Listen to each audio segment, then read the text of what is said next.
Good afternoon. Thank you, Joe. Thank you, Heartland, for this invitation.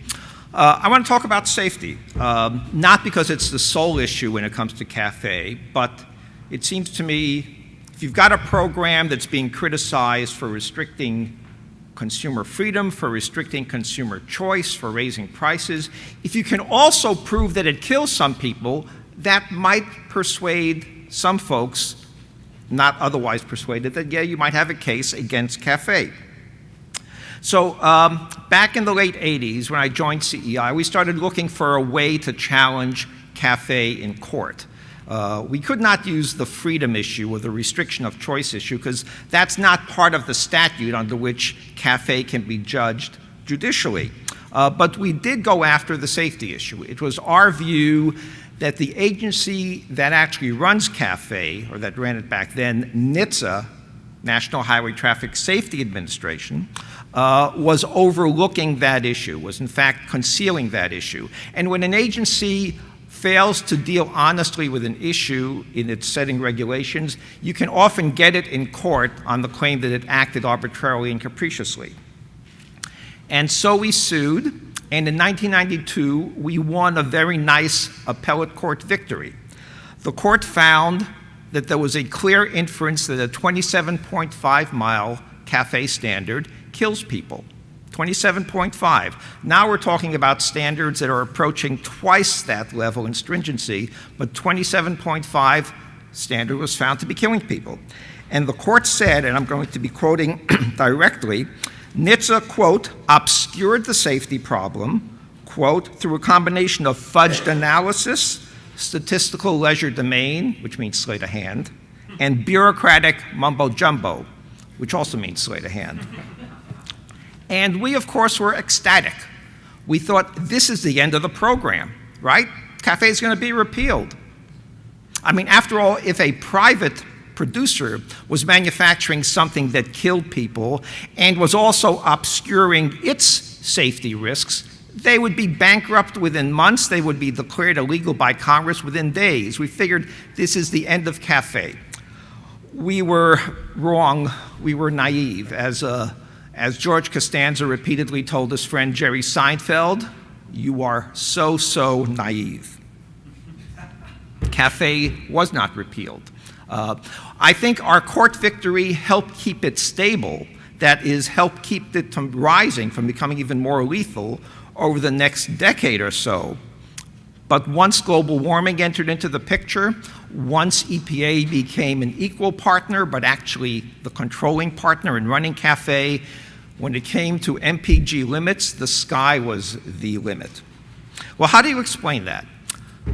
First of all, where were the establishment safety advocates of that period on this issue? They were not on our side, they were on the other side. And by safety as auto safety establishments, I mean such folks as Joan Claybrook, Clarence Ditlow, and most importantly, Ralph Nader. And that was sort of curious because 2 decades before, Nader and his colleagues had written a book called Small on Safety, the designed-in risks of a Volkswagen Beetle, where page after page talked about how smaller cars are inherently less safe than large cars in all sorts of collisions, in all sorts of accidents, and the notion that small cars had more agility, had better stopping power, were more maneuverable. In their view, this was simply a myth. Small meant less safe. So why was Nader, et cetera, on the other side of this issue, when CAFE clearly was making cars smaller? And the only explanation I can think of is this. Until then, when Nader and his colleagues wanted more safety, they could claim you needed more government. With CAFE, it was just the opposite. If you wanted more safety, you had to have less government. You had to get rid of a government program rather than expand it. And so I think fundamentally it was that response, that outlook on the world, is what led them to be on the other side of this debate. And their being on the other side served the environmentalists very well. Sierra Club often had these Q&As back then on CAFE, and the question was, does CAFE kill? And they say, of course not. It's endorsed by Ralph Nader. How could it kill? All right.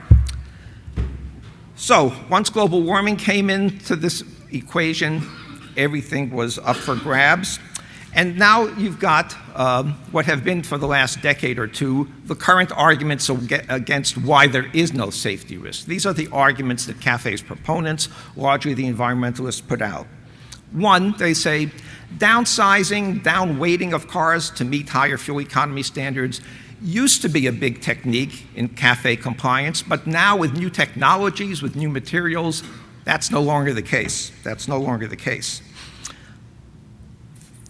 Best analysis I've seen of that is this is like a cigarette salesman telling you, yeah, cigarettes used to be risky, but now with everything we know, new knowledge about good diets and proper exercise, you can smoke and still be healthy. Well, that's true. If you're a smoker and then you start exercising and eating well, yeah, you're healthier.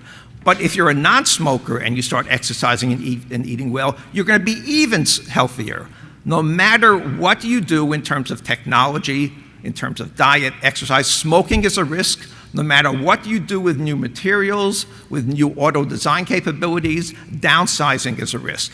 Take the safest imaginable car and add a few more well-designed pounds to it, and you've got an even safer car. There is a trade-off to restricting car size and car weight. How many of you here have a car that came equipped without a spare tire? How many of you have cars and you don't know whether you've got a spare tire? About 30% of new cars today come without a spare tire. Instead, there's a little, some sort of a spray can, Yeah, that's how you got a spray can. Okay, why is that the case? Because car makers know that by removing the 40 to 50 pounds involved in a spare tire and the jack, it's easier to meet CAFE. They're downweighting the car. The notion that new technologies make downweighting irrelevant is crazy when you've got phenomenon like this going on. Another argument, okay, small cars or larger, heavier cars are safer for the occupants, but from a social safety standpoint, they're a threat to other drivers, the drivers that you hit. And so we can't just go out saying small cars are less safe. In certain ways, socially, they're more safe. This may be true in certain cases. It is largely irrelevant to the place where half of all vehicle occupant deaths occur, which is single vehicle crashes, where there is no second car or third car, no outside bystander at risk. In those cases, mass and size are almost invariably protective. The main point to come back to is look at the auto insurance industry, which as an industry probably has more of an incentive to know accurately the crashworthiness of cars, to get that issue right.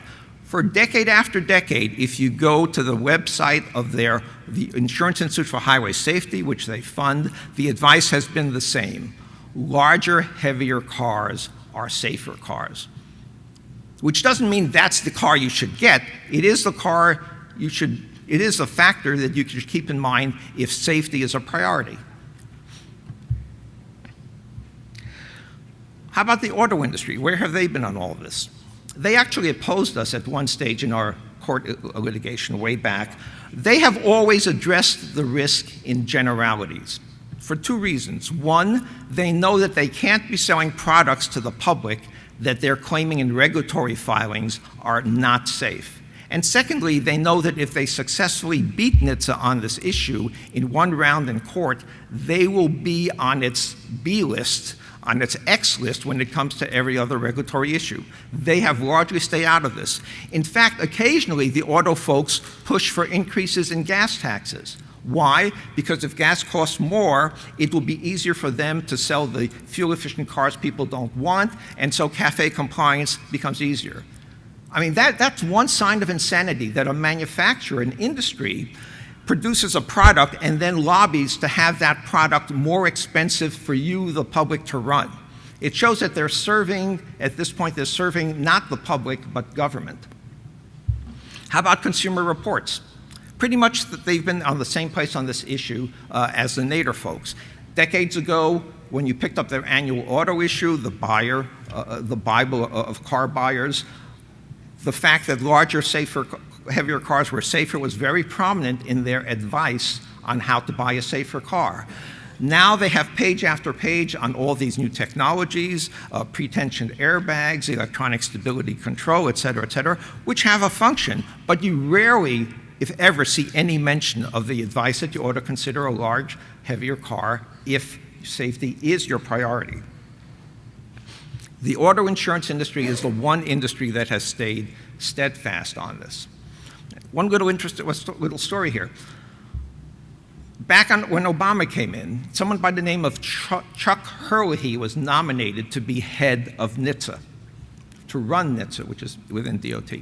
He had a fantastic auto safety and highway traffic resume. He'd received awards from the state police associations and so forth, but the enviros killed his nomination. Why? Because 10 years earlier, when he had worked at the Insurance Institute for Highway Safety, he had mentioned CAFE has risks. Setting stringent fuel economy standards has risks. And for simply coming out with that very clear statement, that was like the third rail when his nomination was yanked, despite Obama's commitment to good, sound science and transparency. His nomination was dead. So now we finally have a proposal from the Trump administration. I think in certain ways it's very good. For one, it's proposing a freeze, a rollback of what Obama had wanted to put us in for. I would have liked to see them also commit to doing a body count on CAFE over its lifetime.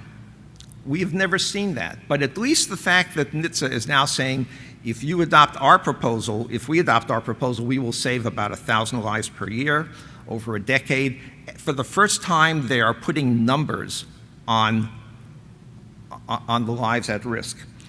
And you know, it seems to me, CAFE in one sense is a blood for oil war. Now, quite a few military campaigns of the US, like when we sent soldiers into the Gulf War, were characterized by opponents as those are blood for oil wars and we shouldn't have them.